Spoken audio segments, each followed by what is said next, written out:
Joe 200, how are you? Summer 2018. It's Memorial Day weekend. This is the Friday. And it's going to be a brief kind of overview on my part to give you hints on how to focus on what's going on in the classroom. A lot of this is the first time you've been exposed to this material for you guys, but you're going to see, again, it's going to be incredibly valuable. Now, I want you to pay attention to the emails that both I send out, but mostly that Julia Walsh sends out, my wife, because it's very, very informative what she's sending you. Again, this class comes by really quickly, so we have 3 readings we encourage you to complete this week. We have the one discussion that's going to be ending at the very beginning of next week, and we can see what the due dates are by looking at the emails that she sent you, okay? So this is, again, in the announcement. So when you open Blackboard, so this is the most previous announcement. These announcements are going to change. So I'm going to post this communication with you right now as the most recent announcement. Okay, so what you're looking at here, right here, again, these are the deliverable due dates, okay? These are the recommendations of what you want to do this first week. So the first reading assignment for the first part of this Why Population Matters Part 1, and there's Why Population Matters Part 2. And then you're going to get into an opportunity to look at some actual data at this amazing website put together by the PEW Foundation, okay? Alrighty. So again, this is the recommendation, okay, that you get the readings done this first week, okay? The other thing is we want you to have your discussion in by the first week, okay? All right, so do get this done, all right? So we have, you see, 2 discussions. It's the hey, how are you discussion, and then the true actual content of the course, where you're going to look at global aging and demography. 2 readings, okay, that one in the discussion, and the readings that we have here are very similar and complementary. And this is we want you to be able to read from different viewpoints and perspectives and really build your knowledge base on this, okay? And that's what this is all about. I'm going to be also discussing kind of an overview that I've done so that sort of gives you, again, the increased perspective so that this is going to be something that you're going to be able to now use in your lives. And that's the whole point of this course. It is not to regurgitate in terms of quizzes and exams, but you're going to be the go-to person for your family. You're going to be the go-to person for your parents, your grandparents, and especially because you guys are tech savvy and being able to navigate everything within the tech world that applies to their needs is going to be huge for you. Okay, alrighty. So that's what that's all about here. So I'll have this, as you see, always in student preview mode. So this is what you guys see when you come in. So again, if you click on the announcement, it takes you to this page right here. Okay. Alrighty, we did get noticed that a lot of you in the discussions, and we do read through the discussions. We're commenting at least on most of them right now so far in the interest section. A lot of you has interest in business and law, and do understand that Julia has an amazing perspective. She actually graduated top 2% USC Law School in 1993. She worked for Pillsbury, Madison, Sutro, Lillick, and McCoe. One of the biggest law firms in California for almost 8 years, and then she became managing counsel for the Automobile Club of Southern California, where she handled huge business aspects of this company, but also human resources. So she has an amazing perspective of being an attorney, and you are more than welcome to communicate with her about this. Okay, alrighty. So let's go into the course readings. Okay, so I'm going to click right in here. Okay, and we click right here. All right, so we want you to do this part right here, forward through trend 5, and then you take the quiz. Okay, again, there's randomized questions here, so everybody's going to get something different. Okay, then you go back. Okay, I'm going to go back, and you're going to go here, and you're going to look at the second part. Okay, and so you're going to be able to go through, as it indicates right here, trend 5 through the very end right here, okay? And it's simple reading, just take it in, okay? And become aware of where to look for things. I do want you to be familiar with how to interpret data by looking at figures and things like that, because that's your world, that's your future, and here's your opportunity to do so. Okay? Alrighty. So what I have done here, I'm going to go ahead and pull up this document I'm going to send to you. I did a quick overview. Okay? All right, and so here I am right there. And let's see here. I'm going to scroll upwards. Okay. All right. Awesome. All right. So this is, again, Gerald 2. I'm looking at the first week. Okay.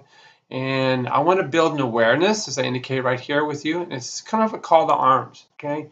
It's time to become responsible adults and realize what it is that is expected of you. Okay. So this would be a first exposure for many of you, and we're going to have this repeated themes. Okay. They're going to come through in many of the readings.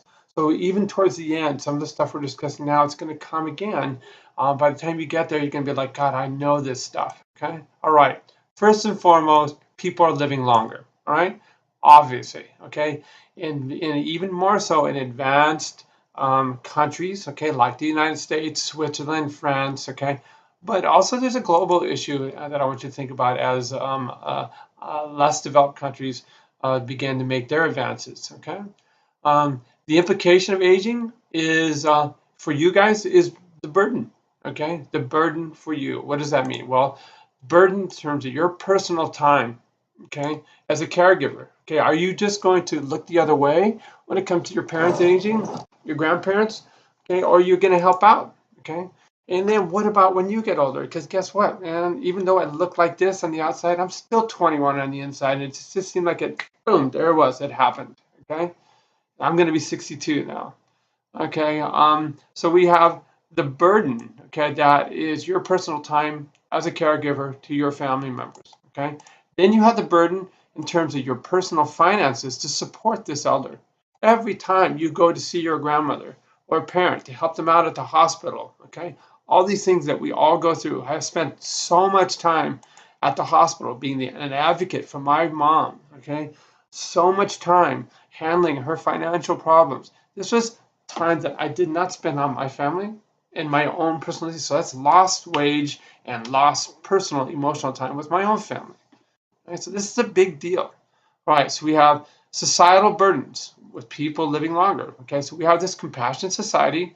We're going to care for the weak and the vulnerable. Right. Okay. This was the whole basis of Social Security and Medicare, where old people were just left to die in the streets. Okay. So we became a compassionate society. But society and politicians didn't anticipate the unprecedented rapid growth of the lifespan and the financial consequences. So yes, Medicare and Social Security are at high risk right now. We look at other big burdens of our tax basis. It's all government employees get a pension, okay, that you and I pay into. It was fine to pay pension for somebody that retired at 65 and died at 70, but now people live to 95. This is huge. Okay. Alrighty. People live longer because of scientific advances that eliminate diseases of youth and middle age. Okay, and we've done amazing things. Okay, but we're doing a really poor job of dealing with chronic diseases of aging. Okay, so that means we're stuck with these chronic diseases of aging that create immense disability, continuous care for 15, 20 years, okay? And this has an enormous emotional and financial burden or toll on you, okay? All right, what does this translate into? Never-ending medical care, spiraling costs to the individual, that's you, and to society, that's the tax dollars that you have to spend, okay? Who pays? Who's responsible? Okay. So even if I beat the odds, which I didn't, I just had to undergo a total knee replacement because I was an athlete, great diet, in shape, but I wore out my knee, had multiple surgeries in my knee over the last time. So you know how much my total knee replacement cost me in March? Just happened. That was $100,000. Boom. Okay.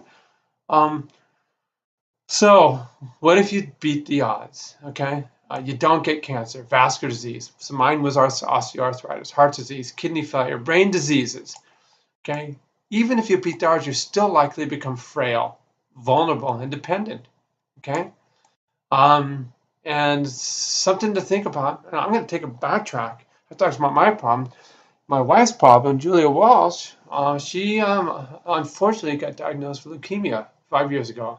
She started a clinical trial. The first year of the trial, do you know what the expense was for her medical care? $300,000 1 year. Can you even fathom that? Okay. And if you don't have adequate health care, you either don't get this kind of health delivery, okay, or you are burdened. Before the Affordable Care Act, we would have had to sell our house, and my kids would not be able to go to college because I would have had to make the choice to pay for my wife's cancer treatment or own a home. Okay, because my insurance up to that point in time would pay for only $100,000. Affordable Care Act made that illegal. Put that in the back of your head. Okay, all right. So let's say none of this happens and you live to your 90, okay? Then what happens? Well, a majority of Americans are running out of financial resources. They don't even have an ARA or a 401k, okay? Um, um, there's increasing Social Security burden. Social Security burden. Less and less of you people, okay? I only have 2 kids paying in to the Social Security system to pay for my Social Security benefit, okay? All righty, so this is a societal issue, political issue, global issue, obviously, okay? Even the wealthiest countries like the US, Switzerland, France, Belgium, okay, they're not prepared, okay? And less developed countries are overwhelmed, all right? So a compassionate world is driven to eliminate diseases and suffering in children, okay? So places in South America and Africa, and we help them out. So people are living longer there, and they don't have any kind of infrastructure like we do, okay? All right, so this goes through the readings, okay? And it talks about this. We have dramatic increases in populations of old people coupled with a decline in total population. Why is that? We see a drop in fertility. We look at you guys, okay? How many of you guys have kids? You're in your 20s, you should have 3 or 4 kids already, okay? America's young adults stay at home longer. They stay in education longer, okay? They take longer to launch their career, longer to get married. Fertility and reproduction take a back seat until it's too late and you don't have time to have kids. Either you become infertile or you just have too much time invested in your career and you can't do it. Okay? So this is shown in figure 1 of the first reading assignment. Okay? Figure 2 tells a picture historically of this happening globally and how long it takes. Okay? Alrighty. Trends 3 and 4 get into the increase in life expectancy, and that happens with these medical advances that I'm talking about for compassion towards youth and young adults, where we get rid of diseases through vaccination, antibiotics, and nutrition. And then the consequence is we have people living longer, okay? And then things like bad diet, okay? So bad choices or long-term exposure to bad things, okay? Come back to oftentimes bite you, or you could just be genetically unlucky. Okay, your genes run out by the time you're 50, and that's what happened to my poor wife. Okay, and you get things like cancer, diabetes, vascular disease.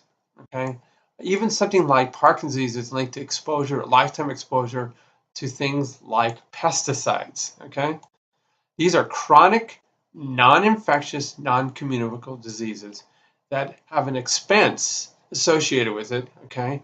So for you economists out there, you business majors, that can last 15 or 20 years, okay? Alrighty. Trend 5 gets into this discussion of lower fertility, all right? And again, the cost, okay? The costs are enormous, and I want you to think through this. Okay, so we're going to go back here, okay? And then we can look over here to our discussion, okay? And when we look at the second discussion, and again, I'm not going to open this document, it goes about the same thing. And then we look again historically who entered this first. Japan is way ahead of the game, and they have huge problems. Now, again, for business and economic majors, take a look at this article right here, okay? Again, the economic crisis is that when you don't have enough fertility, then you don't have enough young people to fill the jobs. So they're asking people of aged population to work longer and longer.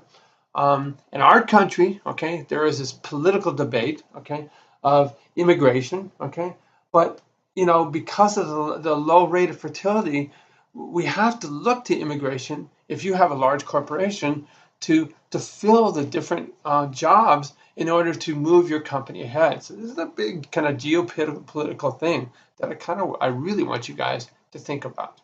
Okay, alrighty. So if we go back into the readings, okay, so I talked about how the second section of readings, again, it looks at things like the population decline, but the increase in aging, what your responsibility is in your family structure. I mean, God, what a choice to have to make, um, my career or helping out my parents, my career or helping out my children, or my children versus my parents. These are all tough things. The shifting responsibility towards work and retirement. Okay, we have to work longer. I'm over it. I'm 62. I've been working forever. Okay, but I'm gonna have to work till I'm 72. Okay, because I know that I'm probably gonna live to 100. The genes are clear in my family, so I have to continue to contribute to my defined contribution 401k plan to ensure that I have enough money and I don't run out. Okay. What else do we have here? Social insurance systems. Okay, the money, the bank that is Social Security and Medicare is under attack. Okay, and these economic challenges that I just talked about in Japan. Okay, in our country, paying for pensions, paying for Social Security. Okay, and for us, paying for our own old age. And then the flip side is because you guys aren't having kids, who is going to fill the jobs for the future generations? So these are all big deals. Okay, now we get in here and we're going to look at the next reading. Okay, and this is the Pew Foundation, and this gives you an opportunity to look at actual data and gain unique perspectives. Okay, alrighty. So when we look here at the Pew Foundation with these. So this is a really cool way to manipulate data. Okay, so you see here how it's popping up. This is looking at age structure. So this is age groups. Okay, the percent contribution at different ages, and then what you do is you select a time point. So this is me. Roughly, I was born in 1956. Okay. Society at this point in time built schools, built the California State University system, built the University of California. These all were set in action to accommodate me and my generation. Okay, these right here. Okay, were this is my parents and things like that. Okay, so now we can go fast forward to our current time, and you can see what's happened to the structure of the aged population. Less young people around, and look what happened. We moved up the chain. Okay, and this is where I'm at now. Okay, I'm 62. All right, so there's more and more of us that are in need of services, of help, and less of you to be able to do it. And let's look at predictions. Okay, and it becomes scary. More and more frail people, less and less people to help out. So that's what I want you to get a handle on and looking at that. Okay, we look right here. Okay, we see cultural differences, something that you should anticipate. Okay, this is a big political divide in our country, looking at different ethnicities. But look at the projections that are going to happen. Okay, we will see a cultural shift into the political scheme. Okay, what are the cultural norms for you as a caregiver? Okay, unfortunately, in traditional America, we've gotten to the point where we actually will prefer to hire somebody to care for our parents and grandparents, whereas culturally that would never happen in certain Hispanic and Asian communities. Okay, will that change over time? Okay, we're looking at the change in population. Okay, with immigration, and we see this huge immigrant share projected Will some of the new mandates that are coming in with the current administration change this projection? Time will only tell. Okay. All righty. So cultural changes. Okay. In terms of interracial marriages. Okay. I want you to go through all these and look at all these, so you can see each one of these provides really unique bits of information. Fun reading, fun interaction. The millennials. Okay. That is you guys. Okay. All righty. What does it all mean? Okay. All righty. Um, I want you to just sift through all of this. I'm not going to comment on all of these, but you see how fun and interactive this is. It gives you a chance to examine data. Okay? Alrighty, back to this. Okay? All right, don't forget to do the quizzes. Okay? It's better to do it now while it's fresh in your mind. We are leaving it open for you for the summer semester. Get it done. It's just easy because you have these other things that are going to come creeping up on you so quickly. You see this? Critical thinking assignment 1.